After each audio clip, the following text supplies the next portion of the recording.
aquilo que o inimigo não pode fazer contra nós, quando nós estamos firmes, ele tem autorização para fazer quando estamos em pecado.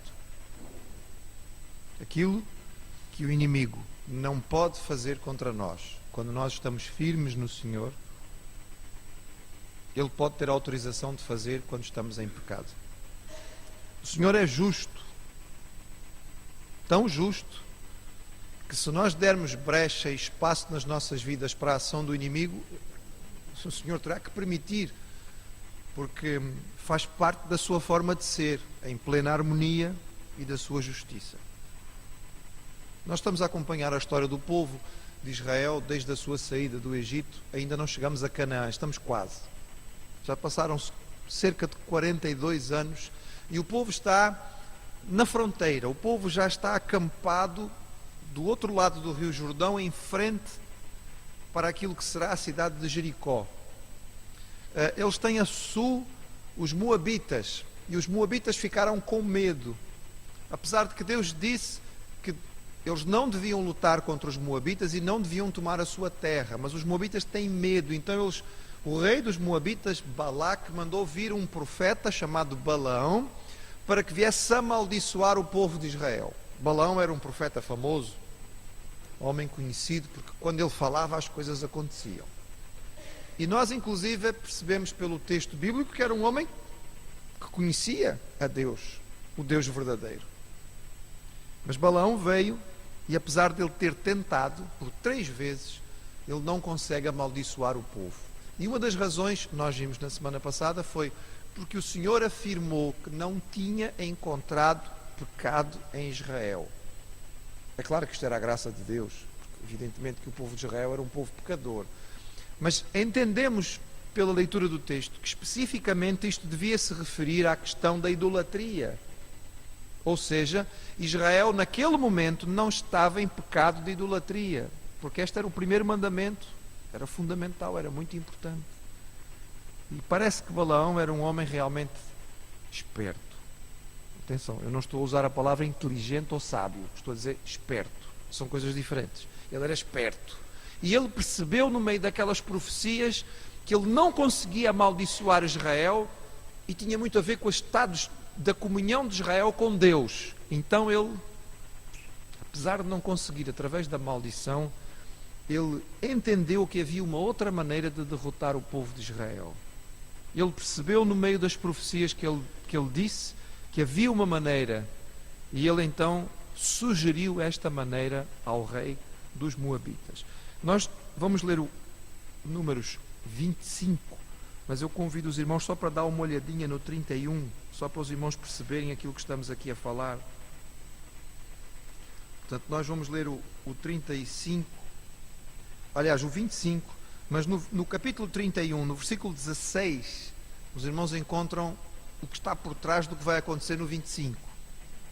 Porque em Números 31, 16 diz assim: eis que estas foram, ou seja, as mulheres, que por conselho de Balaão deram ocasião aos filhos de Israel de prevaricar contra o Senhor no negócio de Pior, pelo que houve aquela praga entre a congregação do Senhor. Este é o texto que nos diz que foi a ideia, era de Balaão. Agora, voltando ao capítulo 25, vejamos então qual foi a ideia, o que é que aconteceu. E em Números 25 diz: Israel deteve-se em Sitim, e o povo começou a prostituir-se com as filhas dos moabitas. E convidaram o povo aos sacrifícios dos seus deuses, e o povo comeu e inclinou-se aos seus deuses. Juntando-se, pois, Israel a Baal Pior, a ira do Senhor se acendeu contra Israel. E disse o Senhor a Moisés: toma todos os cabeças do povo e enforca-os ao Senhor diante do sol, e o ardor da ira do Senhor se retirará de Israel. Então Moisés disse aos juízes de Israel: cada um mata os seus homens que se juntaram a Baal Pior. A ideia foi mais ou menos assim: se não podes vencê-los, junta-te a eles. Moabe tinha medo de Israel, mas a verdade é que Deus tinha dito a Israel que não lutasse contra Moabe. E o que é que os moabitas aproveitam? Aproveitam esta facilidade, esta proximidade. E Balaão instrui Balaque a que convide os israelitas, através das mulheres moabitas e midianitas, a participarem das suas festas religiosas. Balaão percebeu que as festas pagãs dos moabitas seriam apelativas a um povo que estava há 40 anos no deserto. E disse: olha, usa esta estratégia, porque se eles pecarem contra o seu Deus, nós não precisamos amaldiçoá-los, vai ser o Deus deles que vai atacá-los. Esta é a primeira referência que nós temos ao povo de Israel adorando a Baal.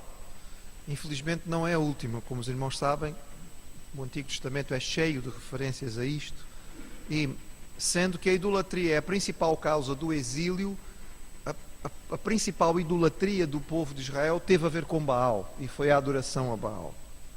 O povo não conhecia Baal nesta altura, mas o culto a Baal tinha muitos apelativos. Este era o Deus mais popular de todo o panteão cananita, do conjunto de deuses cananitas. O Baal era o Deus do trovão e da chuva, era considerado o Deus da fertilidade.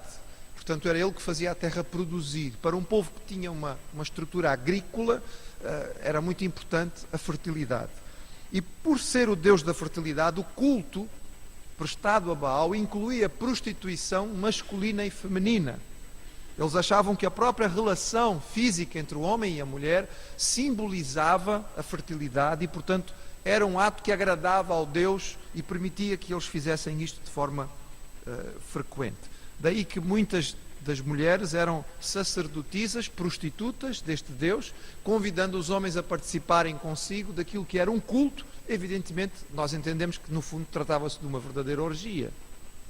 Baal era muitas vezes representado como um bezerro ou um touro. Lembramos que o povo de Israel já tinha feito um bezerro para se prostrar diante dele. Logo, que este tipo de culto serviu como uma sedução, não é? Enganou os homens de Israel, foram seduzidos pela sensualidade deste culto, e o texto diz que o povo começou a prostituir-se com as mulheres moabitas e midianitas. Pronto, Balaão conseguiu o que queria. Ele não conseguiu amaldiçoar o povo, mas como ele levou o povo à idolatria, Deus castigou, porque era óbvio, o Senhor já tinha avisado na lei que assim seria. E o castigo foi duro, e para que ele pudesse ser ultrapassado era necessária a eliminação dos chefes, dos cabecilhas, dos que estavam à frente e que de certa maneira eram um incentivo para que o povo idolatrasse. Nós sabemos que pecado equivale à morte. Isto vem desde Gênesis 3. Se pecar, certamente morrerá. E, portanto, não é tão estranho assim que houvesse esta consequência. Aqui parece que há uma referência aos líderes do povo, porque aqueles que estão à frente têm um julgamento maior. Mas também há uma praga que vai afetar o povo, e cerca de 24 mil vão morrer nesta praga. Lembrando que, na altura da praga que aconteceu por causa da idolatria ao bezerro de ouro, tinham morrido 23 mil. Portanto, são números muito parecidos. Vejamos o que acontece, irmãos. Então, como é que esta situação se resolveu? Além daqueles que precisavam ser, digamos, mortos e expostos publicamente, nós verificamos o seguinte, versículo 6. E eis que veio um homem dos filhos de Israel e trouxe a seus irmãos uma midianita perante os olhos de Moisés e de toda a congregação dos filhos de Israel, chorando eles diante da tenda da congregação. Vendo isto, Finéias, filho de Eleazar, o filho de Arão, sacerdote, se levantou no meio da congregação e tomou uma lança na sua mão. E foi após do varão israelita até à tenda e os atravessou a ambos, ao varão israelita e à mulher, pela sua barriga. Então a praga cessou sobre os filhos de Israel. E os que morreram da praga foram 24 mil. O verso 14 diz que o nome do israelita morto com a midianita era Zinri, filho de Salu, maioral, ou seja, príncipe da casa paterna dos simeonitas, e o nome da mulher midianita morta era Cosbi, filha de Zur, cabeça do povo da casa paterna entre os midianitas. Em meio ao pecado, há sempre alguns que se acham superiores e que pensam que de alguma maneira podem pecar à vontade e que nada vai acontecer. Este príncipe de Israel, príncipe da tribo de Simeão, chamado Zinri, parece que ele acha que pelo facto de ser príncipe, ele pode fazer o que lhe apetece, que nada vai acontecer, não é? O facto de ser um chefe, um maioral, lhe permite fazer coisas que são contrárias à lei, sem que isso tenha consequências. Ele toma esta princesa midianita de nome Cosbi, desfila com ela pelo acampamento e entra numa tenda, diz aqui o texto. Esta palavra tenda não é a mesma usada para o tabernáculo, e ela pode significar uma tenda cultual a Baal. E há vários autores, vários comentaristas bíblicos que acreditam que esta palavra aqui seria uma tenda de culto, provavelmente com um couro avermelhado, e que servia exatamente para que ali houvesse este tipo de relacionamentos. O ato era extremamente grave pela zombaria que ele representava, pela fanfarronice, não é? Porque ele passou com ela no meio diante do povo, e havia gente, por onde ele passou, havia gente a chorar, a pedir misericórdia de Deus por causa do pecado, e ele não se tocou com nada disto, e entrou na tal tenda com a mulher com quem ele estava, e com ela se envolveu numa relação física sem que isso representasse nenhum problema para ele. Mais grave ainda, porque ele é um príncipe e ela é uma princesa, ou seja, são líderes, servem de exemplo. Os outros olham e dizem, se eles podem, nós também podemos. Daí toda a gravidade da situação. E então encontramos aqui um herói pouco falado, não é? De nome Finéias. Finéias era neto de Arão, filho de Eleazar, que na altura se preparava para ser o novo sumo sacerdote. Lembrando que os dois filhos mais velhos de Arão já morreram, lembram-se, irmãos, no episódio do fogo estranho. Eleazar era o terceiro filho, mas ele é que estava agora na linha da frente para se tornar o sumo sacerdote. O seu filho Finéias toma uma atitude drástica. A primeira coisa a fazer sempre é orar. E isso nós já sabemos e devemos fazer. Por vezes o Senhor pede mais do que apenas a nossa oração, e há momentos em que é preciso ação, e aqui Finéias entende que é preciso fazer mais alguma coisa, e o decorrer do texto vai nos mostrar que Deus ficou contente com aquilo que Finéias fez. Ele percebe que este pecado e estes líderes em pecado, de forma pública e diante do povo, vão acabar por contaminar toda a nação. Ele compreende a importância que isto tem, e por isso ele toma esta decisão tão drástica. Pega numa lança, entra, e com uma só lança, um golpe só, porque imaginamos como é que eles estavam, não é? Aquele casal, ele elimina os dois ao mesmo tempo. E o texto diz que ao fazer isto, cessou a praga, porque o Senhor ficou feliz com aquilo que aconteceu. É um ato que está de acordo com a lei que Deus tinha dado, que visou salvar a população, o povo de Israel. Mas sobretudo, irmãos, nós podemos dizer que foi um ato que mostrou a Deus que ainda havia gente séria em Israel. Ainda havia gente disposta a servir ao Senhor de forma correta, de manter a lei. E estamos a falar de um homem que tem uma posição importante, porque ele é filho do próximo sumo sacerdote. Portanto, isto era muito importante. É curioso ver a consequência disto. Versículo 10 diz: então o Senhor falou a Moisés, dizendo: Finéias, filho de Eleazar, filho de Arão, sacerdote, desviou a minha ira e de sobre os filhos de Israel, pois zelou o meu zelo no meio deles, de modo que no meu zelo não consumi os filhos de Israel. Portanto dize: eis que lhe dou o meu concerto de paz, e ele e a sua semente depois dele terão o concerto do sacerdócio perpétuo, porquanto teve zelo pelo seu Deus e fez propiciação pelos filhos de Israel. E o versículo 16 diz: falou mais o Senhor a Moisés, dizendo: afligireis os midianitas e os ferireis, porque eles vos afligiram a vós outros, com os seus enganos, com que vos enganaram no negócio de Peor e no negócio de Cosbi, filha do maioral dos midianitas, a irmã deles, que foi morta no dia da praga do negócio de Peor. O Senhor vai galardoar a fidelidade de Finéias. E vejam, irmãos, o Senhor galardoa a fidelidade de Finéias porque diz: ele foi zeloso do meu nome. Os irmãos lembram-se qual foi a resposta de Davi quando ele chegou ao acampamento em que Israel estava perfilado para a batalha contra os filisteus, e Dia após dia aparecia o Golias a dizer aquelas barbaridades todas. Davi era um jovem que não estava preparado para a guerra, mas ele se encheu de zelo pelo nome do Senhor. Ele disse: eu não posso admitir que alguém faça isto, que alguém desonre o nome do meu Deus, não posso aceitar. E Deus esteve com ele foi lá e matou o gigante, que o gigante era muito grande, mas o pequenino Davi teve a vitória. Finéias aqui é tomado do mesmo tipo de zelo, é um zelo pelo nome do Senhor. Ele não faz isto porque ele tem raiva, ele percebe o que isto representa de ofensa ao seu Deus, e ele não pode aceitar que isto seja feito, e é por isso que ele toma esta atitude. É claro que os irmãos compreendem que estamos a falar do Antigo Testamento, certo?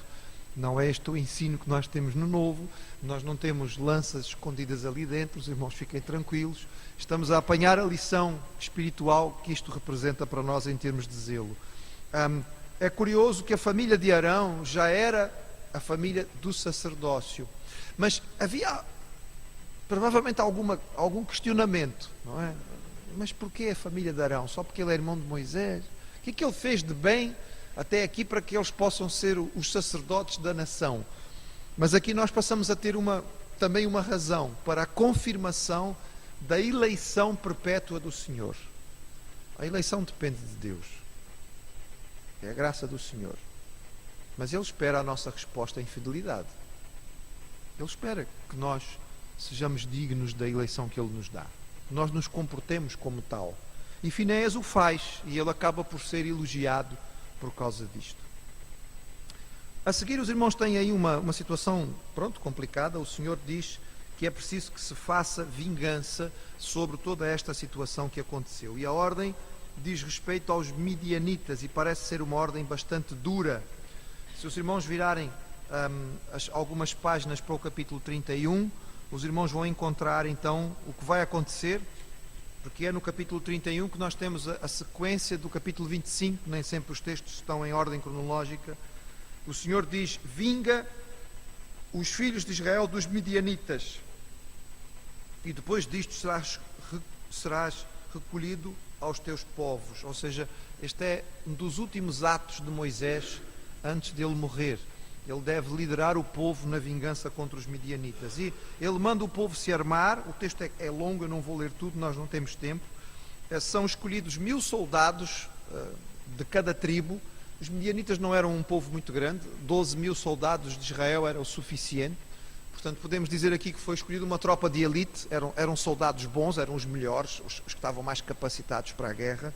Sabemos que entre eles esteve Finéias. Finéias foi, ele agora assume, ele é uma espécie de sacerdote guerreiro, é uma coisa pouco habitual, depois mais tarde, mas aqui ainda é, e isto acontece desta maneira. E nós vemos que a eliminação do povo é sistemática e completa, e diz o versículo 8 que eles mataram, além de todo o povo que foi eliminado, mataram os reis dos midianitas: Evi, Requém, Zur e Ur, e Arreba, 5 reis dos midianitas, sendo que um deles, como os irmãos devem se lembrar, era o pai da tal menina, da tal moça chamada Cosbi.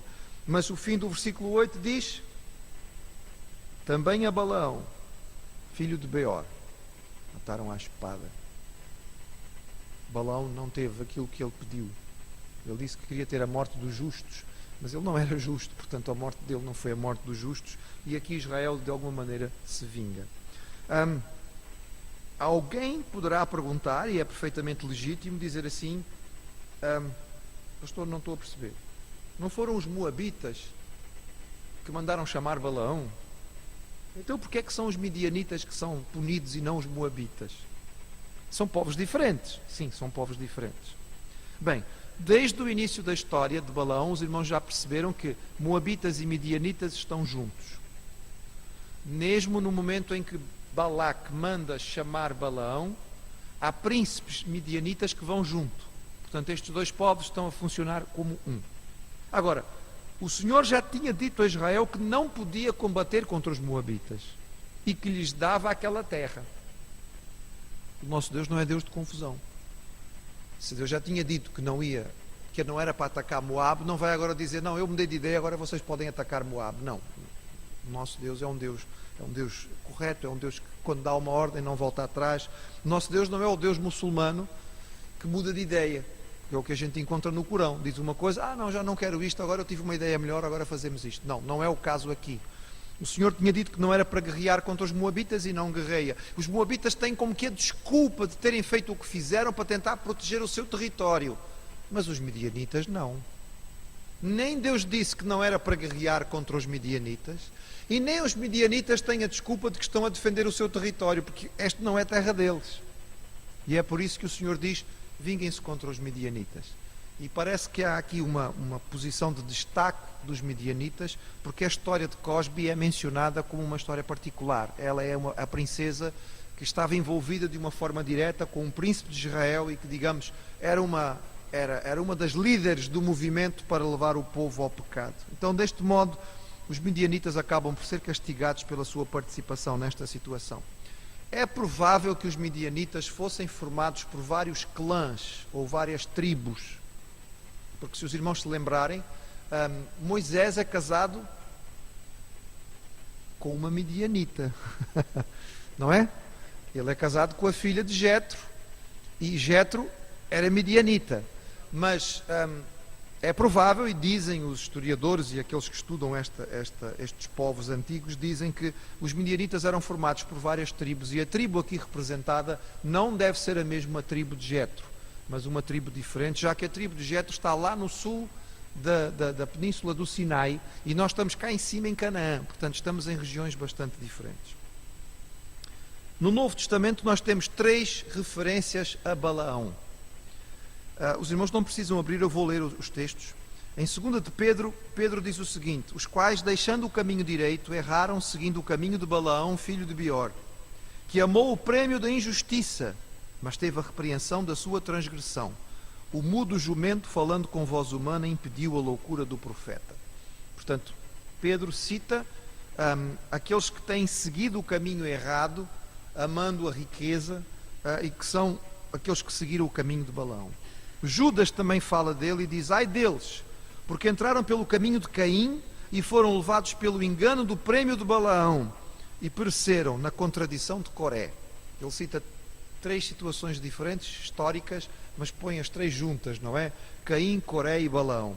E Apocalipse, os irmãos talvez se lembrem-se melhor, numa das cartas enviadas às igrejas do Apocalipse, diz assim: algumas coisas tenho contra ti, porque tens lá os que seguem a doutrina de Balaão, o qual ensinava Balaque a lançar tropeços diante dos filhos de Israel para que comessem dos sacrifícios da idolatria e fornicassem. Portanto, são 3 referências no Novo Testamento a Balaão, e elas nos dão algumas indicações. Falam sobre rebeldia contra a ordem de Deus e sua vontade. Assim como Balaão foi desobediente, também os falsos profetas na igreja estavam a ir contra o que Deus tinha exposto claramente. Havia algo claro na palavra de Deus, e havia gente dentro da igreja a ensinar o contrário daquilo que Deus tinha dito de forma clara. Vocês estão a seguir o caminho de Balaão. Era um desvio da lei e da doutrina sã, porque Balaão levou Israel a negar a lei e a aliança de Deus, e desse modo pecar de forma grave. Portanto, o Senhor condenava os desvios doutrinários daqueles que ensinavam de outra maneira. Era também uma ganância, porque afinal Balaão fica marcado pela sua ânsia de conseguir o prémio que foi prometido por Balaque. Balaque disse: eu vou encher a tua casa de ouro. E a partir daí os olhos de Balaão não pararam de brilhar, enquanto ele não conseguiu receber o prémio que tinha sido prometido. E isto ficou marcado. O caminho de Balaão é o caminho daqueles que fazem teoricamente algum serviço religioso com o objetivo de ganharem dinheiro ou de ficarem ricos. E por fim, é aqueles que levam o povo de Deus a um entendimento errado de que podem pecar sem punição. Os irmãos devem se lembrar que mesmo entre os coríntios, e temos andado a ver isto nos domingos à noite, havia esta ideia de que podemos participar dos sacrifícios, não há problema nenhum, carne é carne, então tanto faz, se comemos, se não comemos. Até podemos ir lá comer no templo lá dos deuses deles, que aquilo a deuses não valem nada, são bonecos de pedra, tanto faz como tanto fez. E Paulo diz: cuidado, são bonecos de pedra e não valem nada, e a carne é carne de qualquer maneira, mas vocês estão a pisar caminhos muito perigosos, vocês estão-se a aproximar de coisas muito perigosas. E Paulo diz aos coríntios: fugi da idolatria, fugi da idolatria. porque entre outras coisas vocês estão a escandalizar os vossos irmãos, mas estão-se a pôr em grande risco. Ora, aqueles que ensinavam segundo a doutrina de Balaão diziam isto ao povo: não, podemos aproveitar, então qual é o problema? Deus é servido em espírito, aquilo que a gente faz na carne não interessa a ninguém. Estava errado, evidentemente que era uma doutrina falsa. O que nós entendemos desta história, irmãos, é que o nosso Deus, aquilo que o nosso Deus nos revela de forma clara, tem que ser respeitado. A palavra do Senhor é muito clara em muitas coisas. Às vezes nós ficamos gastando muita cabeça a tentar perceber mistérios da palavra. Irmãos, tem suficiente informação clara na Bíblia para gastarmos a vida inteira e não acabarmos de lê-la e entendê-la, para ficarmos a perder tempo com aquilo que é mistério. Segunda lição importantíssima: o pecado incapacita qualquer um. O povo estava seguro diante da maldição daquele que era considerado o maior profeta. Ele não conseguiu nada contra eles. Na sua própria profecia ele disse: magia, adivinhação e feitiçaria não podem nada contra o povo. Mas quando o povo pecou, ficou vulnerável. O pecado nos incapacita porque nos separa da comunhão com o Senhor, e é dele que nós precisamos a cada dia. A fidelidade ao nosso Deus será sempre recompensada. Finéias é um exemplo, de uma forma um pouco diferente daquilo que nós temos no Novo Testamento, mas ele é um exemplo de fidelidade, de zelo pelo nome do Senhor, de compreensão da necessidade do povo de Deus seguir a sua palavra. E por isso Finéias será sempre um herói que deve ser recordado por todos nós. Muito bem, este episódio vai ficar para trás, mas o povo ainda não entrou em Canaã, está quase. Mas antes de entrar em Canaã, ainda há algumas peripécias no caminho, há algumas mudanças de liderança que vão ter que ser feitas. Se tivermos vida, saúde e estivermos cá na próxima quarta-feira, vamos continuar caminhando. O nosso objetivo é entrar em Canaã junto com Israel.